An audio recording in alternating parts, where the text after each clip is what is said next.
Hello, and welcome to my most recent video. Today we're going to be going over a rangefinder. In this case, we're going to be looking at the Diamondback HD 2000 made by Vortex. This is a fairly, I would say, budget-friendly rangefinder. Usually you're going to see this on sale for less than $200, and it has a claimed ability to range out to 2,000 yards. We'll just start here at the back and work our way to the front and then go from there. So on the back we have an adjustable focus. So this is going to let you adjust it for your eyesight just like any other rear adjustable eye piece on a microscope or anything like that, or a pair of binoculars. Works the same way. It has a rubberized soft eye cup. It doesn't extend, it's just, fixed. But it does do a good job. It lets you rest it against your eye or your nose or however you want to rest it on your face so that you can see through it. It comes with this nice handy little lanyard that you can attach to like a backpack or a hunting vest or a belt. If I could get this thing to open up. There we go. It's got a little bit of tension. It's not real strong. It's going to dangle pretty far down if it does get loose, but it will keep you from losing it in the woods or down a crevasse or some other terrible obstacle that you don't want to climb down to look for it. Because I'll tell you what, if you drop this thing in the woods and you walk away from it with this color, you are never going to find that thing if it gets any leaves on it or anything like that. So it's better that you attach it or leave it in the pouch which goes on your belt. But anyway, the body of it is plastic. You can tell it's got kind of a little hollow plasticky sound. It's got a little bit of squish to it. It's not super rigid, but it doesn't feel, terribly cheap. It's not great, but it's okay. The whole thing is actually pretty light, which I think is nice. It's very easy to hold in one hand. It's not going to weigh you down. It's a good size.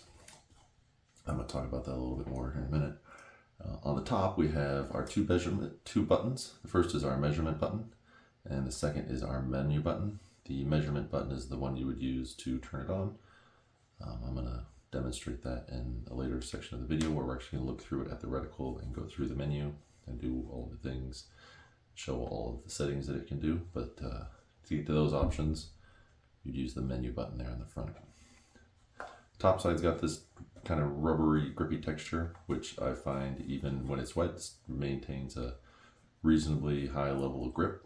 Never had any issues of it like slipping around in my hand. I have had this thing for a few years now and have had no issues with it. As far as wear, it's maintained a pretty good appearance overall. On the side, you can actually switch it from one side to the other, is the pocket clip. This is definitely one area where I would like to see some improvement. I did snag this thing on, I don't remember what it was. It was either on my backpack when I was taking my backpack off or something, and bent the heck out of this thing. And I had to take it off the rangefinder to bend it back into position so that it would maintain tension and actually hold itself in my pocket or on my belt. Because I bent that thing out 30 degrees. It was an accident, but it didn't take much to bend it. So that pocket clip, well, it has some pretty good spring tension. If you snag it, it is going to bend pretty easily. Then the other side, you have this plate that just covers up the threaded holes. You would just swap the both of them depending on which side you want it on. Get down here to the bottom, we have our battery compartment, which in this case is a fairly common camera battery. It's a CR2. It's not my favorite choice for a battery.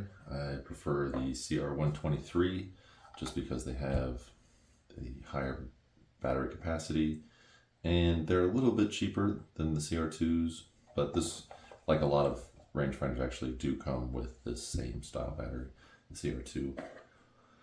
It's got about 3 threads, so it holds it in there. It's metal threads. It's also metal threads in there. And I don't know if you're going to be able to see it, but in that hole in there, it does have a little sticker that shows the orientation for the battery so that you don't get it backwards, but just for reference, the nipple side needs to be up. That is positive. So whichever way you like to think about it, that's the positive side. It needs to be facing out because it is going to go into the cap and touch that small raised point.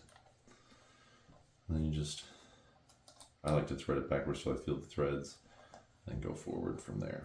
I do find that this one is a bit challenging with the spring tension, getting it to go. So you just want to be real careful so that you don't cross thread it. And then once it engages, it'll thread down. And you don't want to over tighten it because you don't want to accidentally, like this little tab here that you use to open close it. I think if you wanted to, you could easily break that off. And if you break that off, you're gonna have a real hard time getting that compartment back open. You'll probably have to send it into Vortex and have them replace it. So just ahead of the head of the battery compartment is your tripod, bipod, camera mount. That's a 1/4 thread. It's pretty standard. You can attach it to all kinds of tripods that have a 1/4 adapter. I don't have one sitting around here at the moment, or I would show you, but it's like the bottom of a spotting scope. It's got just a 1/4 socket there, so you can attach it to a tripod to be able to use it more stably, or more stability.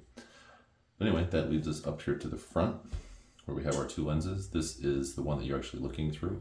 It has 7 power magnification. This one down here is your laser emitter that's actually doing the ranging. So we're going to see the view through thing in a lot more detail, so I'm not going to spend a lot of time trying to describe it to you because you'll be able to see it yourselves here in a little bit. But that is the overall package, or the overall rangefinder. But we're going to talk just a little bit about what comes with it, which in this case is this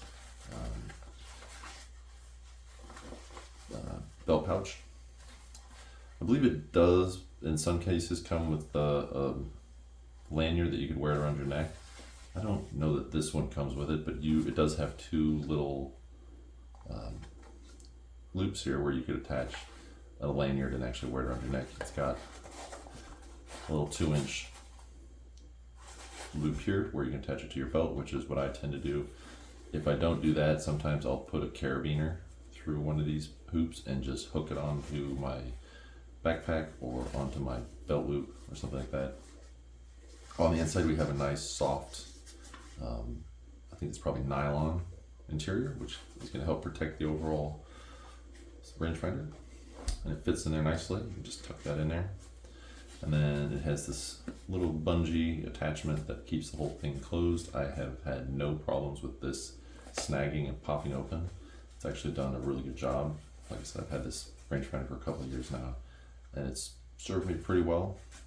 I actually have another rangefinder by Vortex that I'll be reviewing after this one at some point. I'm just doing this one first because I've had it the longest by far. But anyway, so that's the pouch that it comes with, the rangefinder, and then on the box we have, let's see what's in the box. Oh yeah, you have your lens cloth, you have your product manual, which is going to tell you what the menus and all those things do. And then I don't remember what this was for. Oh, excuse me, I do know what that's for. That is for swapping your clip from one side to the other. I don't know if it says what size that is. I bet it's metric. It looks probably like about 1.5 millimeter or maybe a 2 millimeter. But it comes with it. It comes with the cloth. It comes with the manual. I'm not going to go through all that. If you're interested, if you get one of these and you want to read the manual, you're more than welcome to. You can also look that manual up on Vortex's website and read it there if you're interested in all that information to help you decide if this is the right product for you. I'll leave that there just for a second so you can see the part number, LRFDB2000. It is made in China, so if that's an issue for people, you have to find something else. On the back we have some basic specs. I'm going to include this information in a slide right after this intro, so it'll have all the same information. 24 millimeter objective, 7 power magnification. It gives you your max reflective range at 2,000 yards. We're actually going to see that it will do more than that. Tree says up to 1,800. my experience, that's a little ambitious. I'd say probably more like 1500 is about as far as I've been successful with trees. Deer, the most I've ranged a deer at this with this one personally was 400 yards, just because the deer weren't cooperating with me and wouldn't go out there at 1400 or 1000 yards so I could try to range them. They're not real receptive to that. Minimum yards 5, that is true, but I don't know, I'm not sure what you'd be ranging at 5 yards, but it will do it. Field of view at 1000 yards, 335, which is actually pretty good. Angular field of view is 6.4 degrees, which is, I would say, middle of the road for other rangefinders I've looked at. Eye relief is 16 millimeters, which I find to be plenty for my use. Never felt like I had to get too tight on it. Length 4.1 inches, thickness 1.8 inches, and the height top to bottom is going to be 3.1.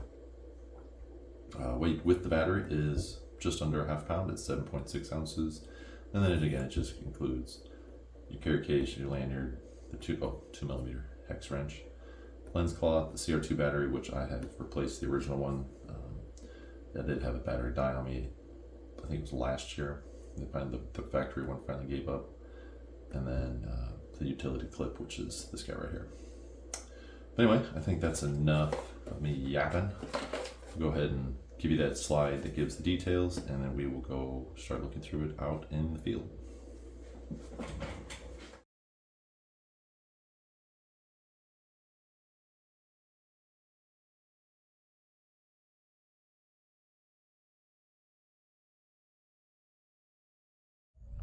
So the first thing I want to go through now that we're out here in the floodplain is going to be our controls. And I will like to make a comment here right at the beginning. This flickering that you're seeing is the result of a mismatch in the refresh rate between the emitter on the rangefinder and the camera on my phone. You don't see any of that with the naked eye, or at least I don't. So I apologize for the flickering. There's nothing I can really do about it.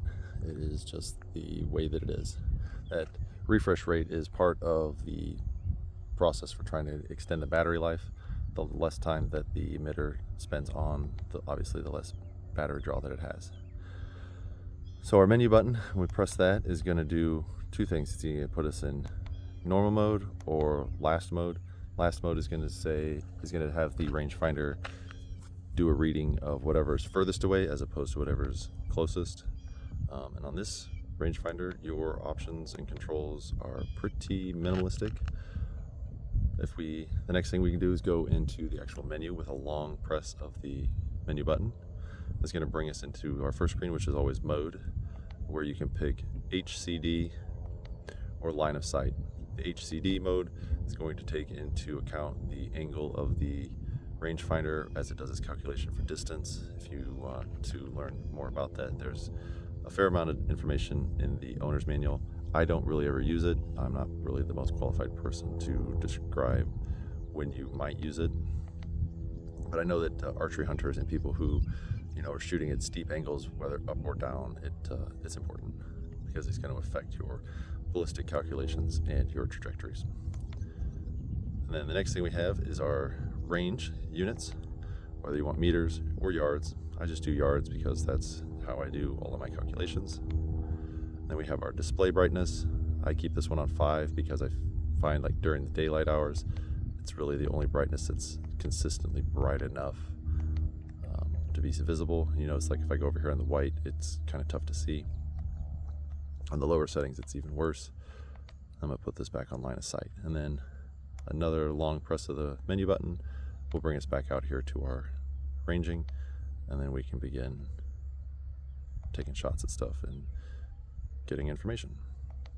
So pretty simple functions, not a whole lot of stuff you got to remember. You're gonna get it set up and kind of just leave it alone. I keep it normally in just the non-last or the normal mode. I can give an example of the angle. So we'll pan down here and take a shot, and you'll see that it'll say -5 degrees. Or if I go up here in the sky, I can do 6 degrees up. Obviously it's not ranging off of outer space or those clouds, so we're not going to get it distance, but it'll go all the way down 13 degrees, 17 degrees, 23 degrees.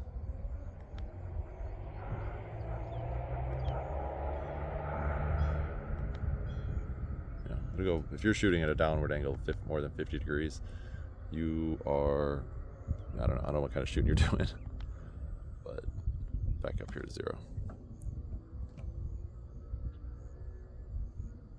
All right, I think we'll go ahead and change positions and do some actual ranging. So we're going to start testing our ranging here at 300 yards. We're going to start with our large white silhouette target and then test out the red steel plate that is there on the right side of the road, as well as the yellow area rule sign that is behind the red plate. So let me get this turned on. So we're saying 298.6 yards. We'll scoot on over here to our red plate, which is an 8-inch red plate. Let's see if we can get that to work for us. It should be at the exact same distance.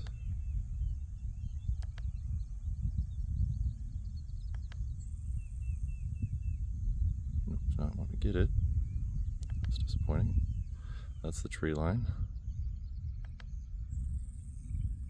308 is the yellow piece of the yellow regulation sign, and it's not picking that up against the background. So that is just a little bit too muddled of a target environment for the laser rangefinder to find it.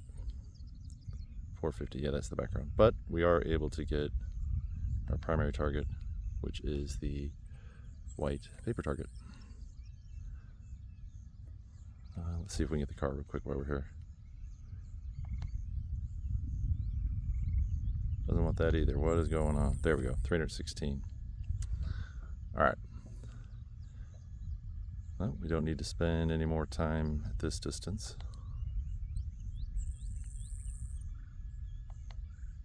We will go ahead and go back to 400 yards and see if we have success at that range. We should be at approximately 500 yards now. We will go ahead and give this a try, see what happens. Get the laser turned on.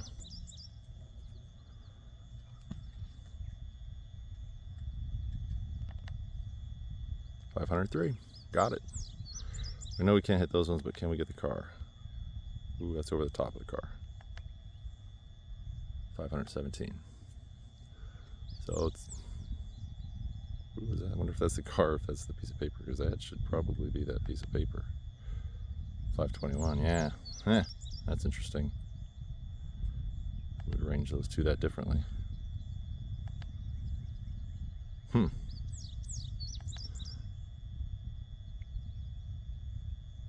That makes me question where the actual center of beam is on this rangefinder. Seems pretty accurate on that large white target, but 503 yards, so we're good to go. We can head on back to 600 yards.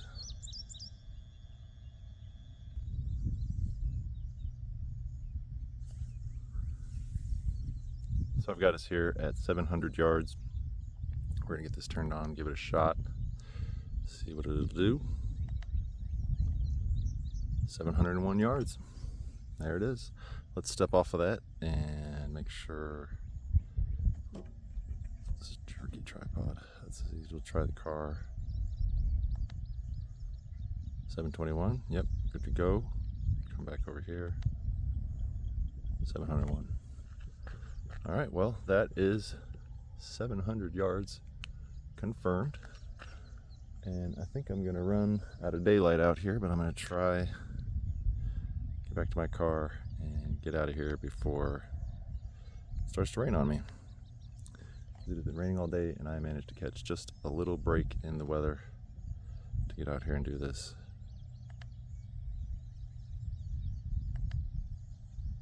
.700 yards. All right.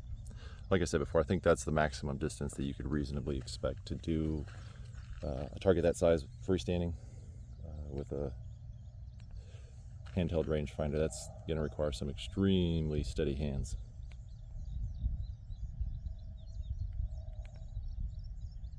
Yeah, because I try to do it with my other rangefinder standing next to the tripod, and it is tough to keep it steady where it will not grab the background behind it. But anyway, that's all I got for here. I'm going to go on to ranging some other things other than just targets, and I will see you in the next location. Here we are out in the floodplain to take a look at our Vortex Diamondback HD 2000 laser rangefinder and try to see just how far of a reading we can get with it.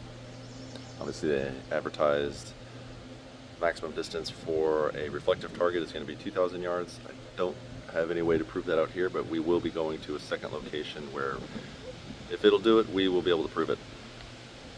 So on our first building here, I just want to do one that's pretty close. This will be no challenge whatsoever. We're going to get the tree first. Right there at 269 yards. And we're going to have the building behind it, 283. Trees behind that, 647. This is all pretty standard stuff that it will do repeatedly. Let's see if it'll get the crossbars up there. Yep, so it'll do either of those transformers or even just the telephone pole by itself. Oops, you missed it there. But I got it right there. So sometimes you might have to hit that thing a couple times just to confirm. That's pretty typical. We're going to pan slowly across here. I just want you to have an opportunity to really look at the image quality that this is providing, which is doing a real nice job. Pretty good image. A little bit of loss of sharpness out there towards the edge. I'm going to stop here for just a second and try my car. Yep, 488. But what we're really looking for is not that building. We're going to go over here to start on our more distant buildings and then work our way back to the left. And on this white one, 557. Let's see if it'll hit the transformers up here. Yep. Alright, so then, where was that one? Here we go. This is our next one. 890 yards. Kind of a big jump there, but I don't really have a building in between those distances. Let's see if it'll hit that tree next to it. Yep, 900 yards.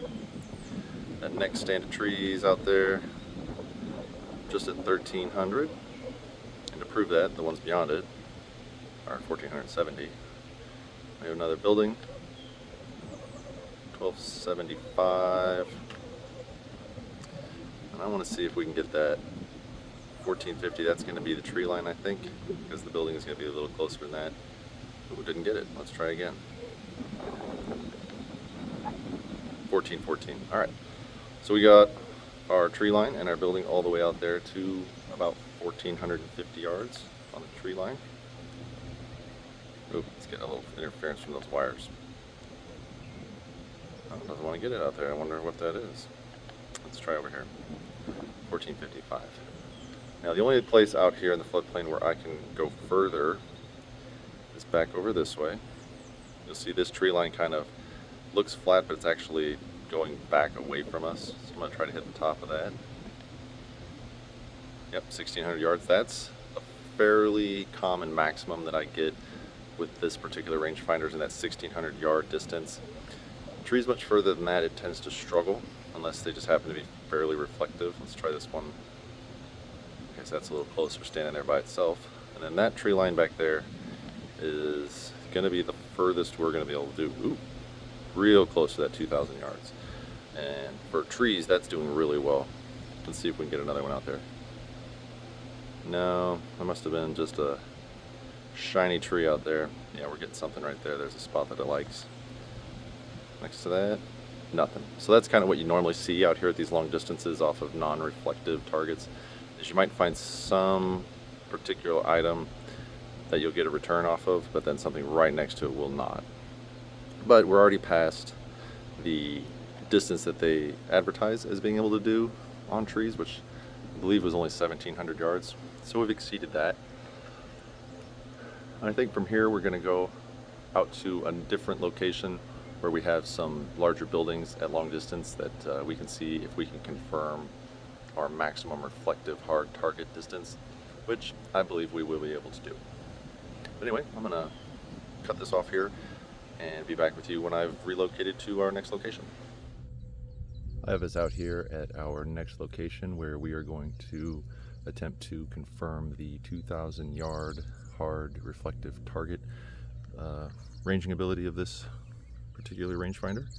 And we're going to start right here at something that's much closer than that, just to set a baseline and see what we got. So right there at the end of that building, about 441 yards. I'm going to go ahead and pan over here to this white trailer. If I can get my, there we go, 1,222. That's getting us back out there to where we were in the floodplain. Down there, 1568. I think that is actually the rocks behind that. Let's try it. Yeah, so that's the rocks behind it. I don't know that it'll get those tractors at that distance. Nope, doesn't want it. So we're seeing now where you need to have, when you get past that 1,200 yards, you need to have really solid targets to range off of. Let's see if we get this berm back here at the end. There we go, 1522. Now I bet if we try this white piece of equipment right here, we'll be able to get it. Maybe. Yep. See there again, under 1,200 yards. Whereas if we go back out to these tractors right next to it, we are probably not going to be successful. No. All right. Let's try this little white trailer here while we're panning across. 1487, let's confirm that. Is that the berm? Yeah, that's probably the berm. Or at least the bottom of the berm. 1181, that sounds about right. All right, so again, nice white reflective target. It's gonna give us a good feedback. Going across the grassy berm, doing just fine. We get over here to this other tractor. See if it'll give it to us. It does not. What about the trailer next to it? Also no. It must be pretty far away. Not catching the berm either. Okay, 962 when we get down on the berm. Let's try putting this in last and see if it'll take the measurement off that trailer instead of, yep, 1166. So that's the trailer just at the top of the berm. Well, actually in the parking lot behind it. Let's see if we can get this gray metal building. Not gonna let it do it. All right, let's try the slightly lighter color. 1706, ooh, doing pretty good.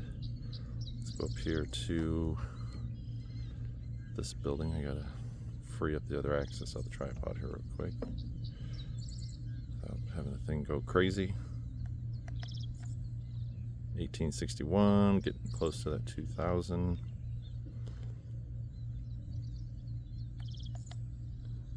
That's a little closer. Let's try this giant white water tower. There you have it, 2175. And that is an enormous white reflective target. That is like an ideal situation. Let's see this one back here. All right then, 2319.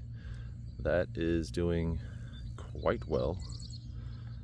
Don't think we'll get this stuff behind it. That's probably closer to 2,800 yards. Let's try this house up here, see if those windows will give us something.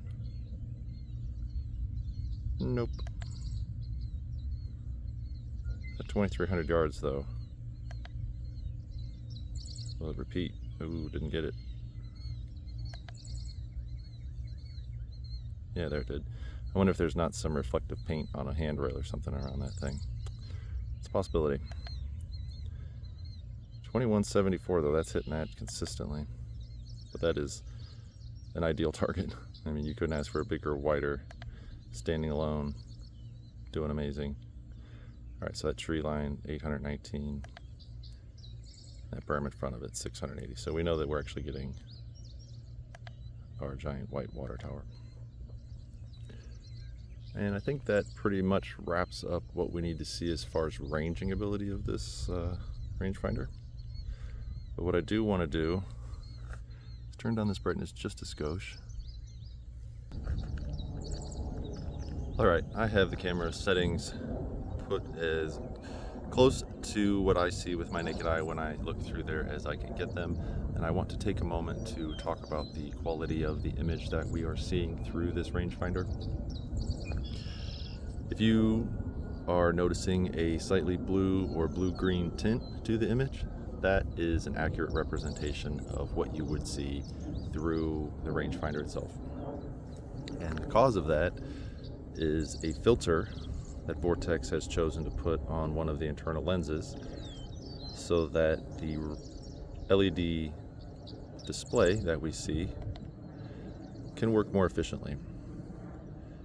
And it does that by reflecting a larger percentage of the red light from the LEDs back towards us, the users, instead of out the front of the rangefinder. But what that leaves us with is this slightly skewed color palette towards the blue-green. Now, with that being said, the overall sharpness of the image is pretty good. You know, we can make out quite a bit of the fine detail out there by that trailer and those tractors. And while we do see a bit of what do you want to call it, softness out there towards the edges of the lens, that is because the camera is not accurately picking up the entire field of view. So if I tweak that just a tiny little bit, you see how the edge of the field of view comes into sharpness while the center is out of slightly out of focus. That is not the rangefinder's fault. When you look through it with your naked eye, you will not see that difference.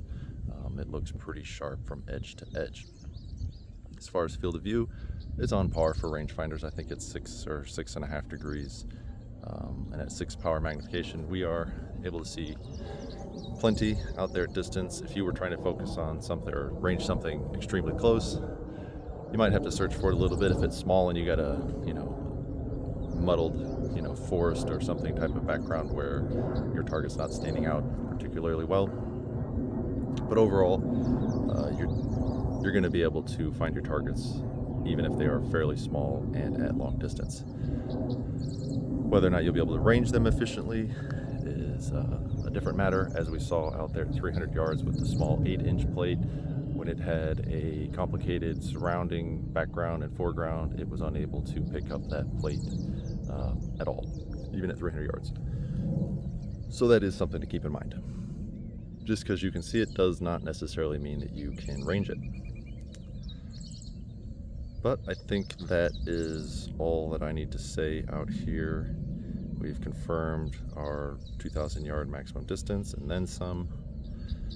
And I'm going to go ahead and take us back to the bench and give you my final thoughts and put this thing to bed.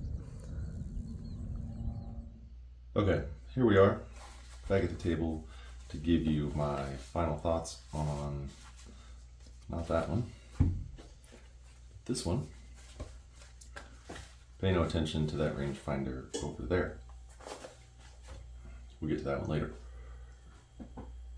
But what we're here to talk about in this video is the Vortex Diamondback HD 2000.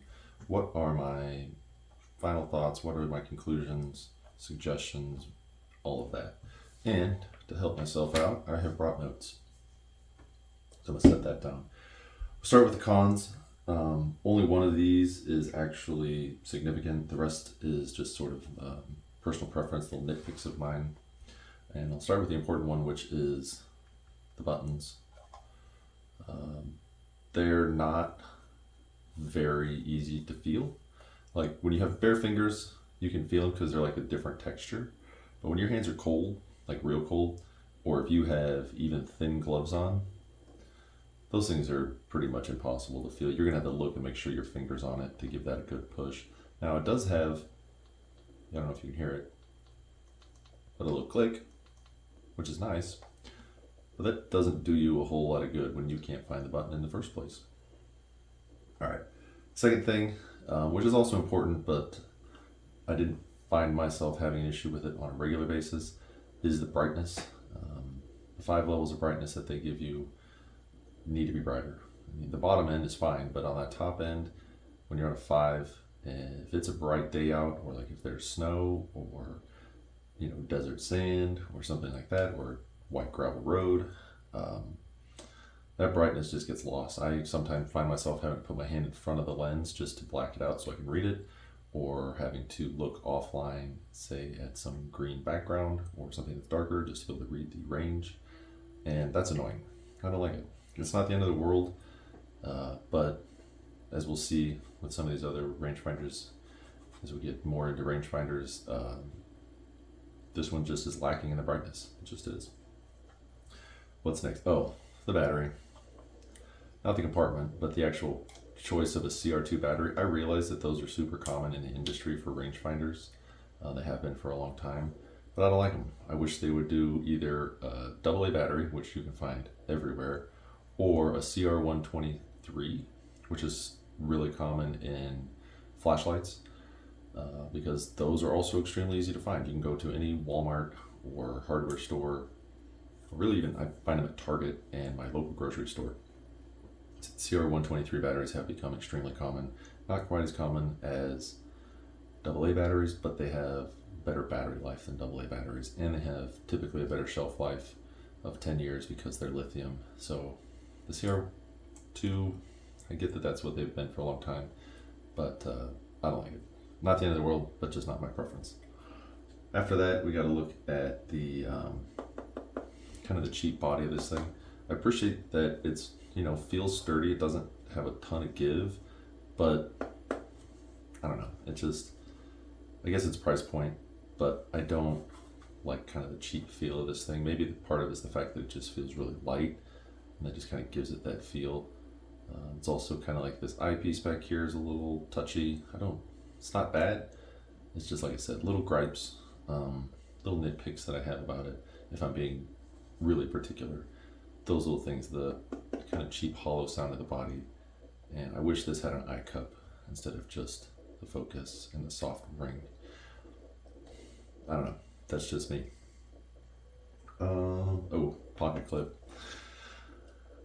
I have bent the heck out of that thing before and had to remove it to put it back on, or to bend it back into shape so that it would do pocket clip stuff again.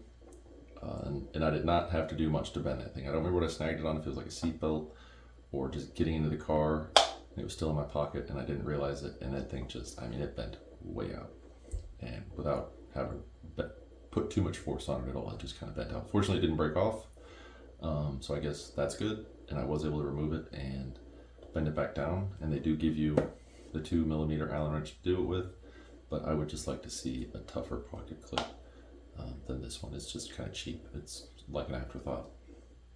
Let's see if I have anything else. Oh, one correction I have to make from the video, as you saw in the long distance section there at the end, where I said that the lack of focus on the edge of the field of view was a mismatch between the lens of the camera and the lens of the rangefinder. That is not entirely true. When I was using this again today before I came down here to do this final thoughts, I went out and just looked through it again just to refresh my memory, because it had been a little while. And on the left edge of the field of view, that blurriness is accurate. I don't know if it's because of the internal lenses and like how they're angled so that it can reflect the display back to your eye or what, but I can either focus for the right 3/4 of the lens, or I can focus for the left quarter of the lens, but I can't get all of it in focus at one time. That may just be mine. If you get this, it may not have that issue. I don't know, but I wanted to correct that from the video, that there is a bit of blurriness on that left edge when the center of the field of view is in focus. I think that covers everything that I had as cons. So we'll move on to the pros. The first one is actually this bell pouch. I know it's pretty much the same one that comes with the Ranger. That's not the Ranger, that's the Viper, but with the cheaper ones. But I actually really like it. The closure, I have never had an issue of it popping off. Now it does require there to be something in there because it kind of squishes if there's not. But when you put the rangefinder in there and you clip that on there, I have never had it like, I mean, you can see I'm pulling it pretty hard before it popped loose. And with the rangefinder in there, it's even more sturdy because it doesn't have as much room to bend. Yeah, I like it. It goes on the belt. It's just a really well thought out belt pouch. And like, I've had this thing for years. It's been in the woods. It's definitely gotten snagged on trees and branches and bushes, and it is holding up just fine. So that's my first pro, is the little accessory that comes with it, the pouch. Next is going to be the fact that this thing is pretty lightweight. It's not the most lightweight one that I've ever felt. I think that maybe because there's some aluminum internal framework that kind of adds a little bit of weight. But overall, when you have it in your hand and you're just, you know, glancing around, ranging different things, it doesn't feel heavy at all. And that's a pro for somebody who maybe has smaller hands or just doesn't want to have something heavy and extra in their pack or on their belt. This one's pretty lightweight, so that's a good thing. Oh yeah, the fact that it's endured all 4 seasons of Missouri weather, everything from as low as 0 degrees all the way up to over 100 degrees, riding around in the trunk of my car or in a backpack out in the woods or wherever I'm out scouting for deer or whatever else I might be using it for, just for fun sometimes. I haven't used it like to actually range things down below about 25 degrees, but it did survive those temperatures. The electronics and the lenses and everything survive temperatures I know as low as 0 degrees, and it works just fine. So I would say that it is definitely rugged enough to endure all 4 seasons. Now maybe if you're somewhere like Alaska where it's 20 below on a regular basis during the winter, maybe it won't survive, I don't know. But in the Midwest, you know, single digits below 0, it did just fine. What do I have? Oh, the menu button. I like the way that it's set up. I like that you can quickly change between your first and last, and then, you know, with the long push, go into the actual menu selection and the modes in there, and it's easy to understand. It's well laid out. It's easy to navigate, and then easy to get back out of and go back to measuring. I've used rangefinders that were not that easy to use, or just you had to go into the menu for everything. You couldn't do any adjustment of your modes outside of the menu, and that's really annoying. And this one gives you just the basic features outside of the actual menu and just what you need to do first and last, and I think that's all it does outside the actual menu. But I appreciate that they have that because not every rangefinder does. And then we're going to talk about how it did actual measuring performance. And aside from deer, and in my case cows, because I couldn't find any cooperative deer, I was only able to get out to 800 yards on a well silhouetted cow, and that was true. I've also tried it on the public parks and stuff on just people, and also 800 yards is about the maximum. People's usually maybe slightly less than that, 700 to 750 yards. So the 1400 yards that they're stating for deer, I don't think so. They say up to 1400 yards. I'm going to say up to 800 because that's the most that I've ever managed to get. Was just a hair over 800 yards, and that wasn't even a deer. That was a cow in an open pasture. And then, so with that one being the only one that comes in short on trees, 1800 yards. We saw that in the video. I think we had one that hit even 1900 yards. More recently, out just from refamiliarizing myself with this thing, I have seen as much as 2000 yards on trees, and that was in the afternoon when there was very little, bright sunlight. And I think this thing does a little bit better in those dawn and dusk time frames when it's not getting as much interference from the sunlight, because I have literally had repeatable ranges on trees over 2000 yards, even as much as 2100 yards, which, they're saying 1800 is you're up to, and on more than a few occasions I have exceeded that easily. So that's, it's nice when the rangefinder actually exceeds the maximum numbers that they give you, as opposed to coming in dramatically under the numbers they give you. And then our last targets would be like hard reflective targets. We saw, I want to say it was over 2,100 yards on that large white water tower. I've seen that on other buildings as well, where I get 2,200 yards on ideal targets where it's a big, flat, reflective white face. So they're saying 2,000 yards as with the name HD 2000. That's confirmed. I mean, 2,000 yards more than once, even in this video, we can prove that that's doable. On truly reflective targets like highway signs, I have seen 2,600, which, you know, that's sort of an ideal situation when you got a 10 by 10 foot highly reflective target like a highway sign. I mean, this thing will reach out there over 2,500 yards. So it's nice that Vortex is not, you know, giving you a bunch of BS on their ranging estimates. So when you get this one out there, you can expect to actually be able to range trees and reflective objects out to the distances, you know, that it states on the box. Deer and other creatures of that size, no, not my experience. But, you know, even 800 yards on a deer is not a distance that you're going to shoot at anyway. And if you can range the area around the deer just to kind of figure out how far away it is in case you're doing a stalk, it doesn't really matter if you hit the deer or the tree next to the deer. If you know that it's 1,000 yards or 1,200 yards, then you're good to go. But I think what I need to maybe go over now is, who do I think this is for?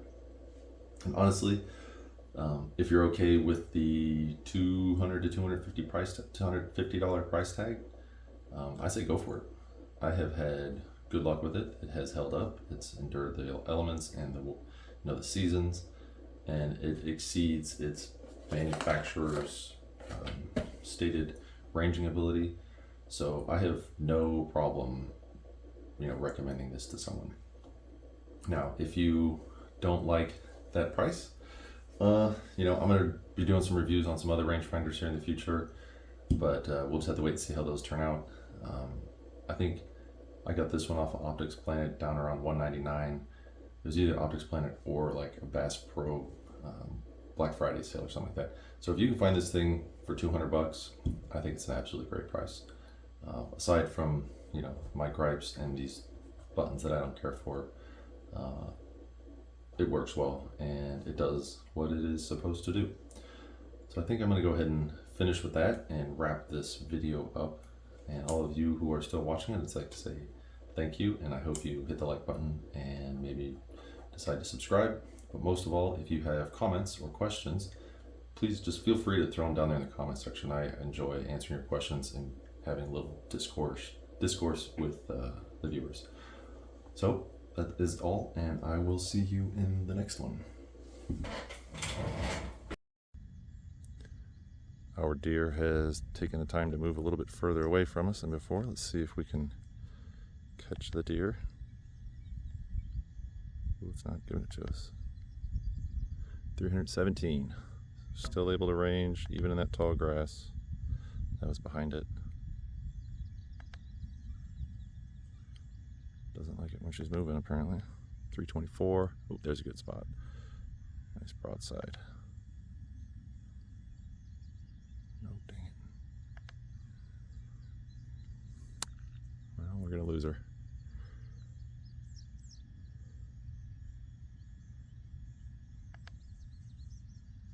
$412. Step off, what do we get?